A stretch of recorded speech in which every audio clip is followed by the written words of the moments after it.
11 જે અમારી માંગણીઓ છે ખેડૂતોની, એ માંગણીઓને લઈને અમે માંગપત્ર જે ખેડૂતોએ 80,000 ખેડૂતોએ જે સાઇન કેમ્પેન કરી અને લેખિતમાં આપ્યું છે એ સહિતની અવગત કરાવવા માટે આજે અમે મુખ્યમંત્રીશ્રીને મળવાના છીએ. મુખ્યમંત્રીશ્રી આજે અમને સમય આપ્યો છે અને મુખ્ય માંગો અમારી એ છે કરદા પ્રથા બંધ કરવામાં આવે તમામ એપીએમસીઓમાં. તમામ એપીએમસીઓમાં જે ભાવફેર જે કરવામાં આવે છે, કડના નામે લૂંટ ચલાવવામાં આવે છે, એને બીજી જગ્યાએ લઈ જવાની કહેવામાં આવે છે કે તમે માલ અહીંયા પહોંચાડો.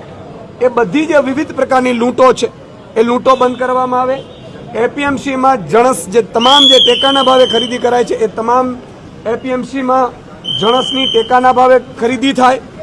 આ સહિત અમે એવું માંગ કરી હતી કે ભાઈ હેક્ટરે 50,000 રૂપિયો મગ નુકસાનનો પંજાબ સરકારે, નવી સરકાર છે, 3 વર્ષની સરકાર જેણે આપ્યું છે, તો 30 વર્ષની સરકારે ભાજપે પણ હેક્ટરે 50,000 રૂપિયો જાહેર કરવો જોઈએ જે ખેડૂતોને નુકસાન થયું છે. એમાં પણ 22,000 હેક્ટરે જે જાહેર કર્યા છે ભાજપ સરકારે, અને એમાં પણ હજી 2400 કરોડ જ આપ્યા છે, 10,000 કરોડ રૂપિયા આપ્યા પણ નથી. તો એ પણ અમારી માંગણી છે. સાથે સાથે પંજાબમાં 3 વર્ષની સરકાર છે તો ખેડૂતોને દિવસે વીજળી મળવા માંડી છે, 12 કલાક વીજળી મળે છે.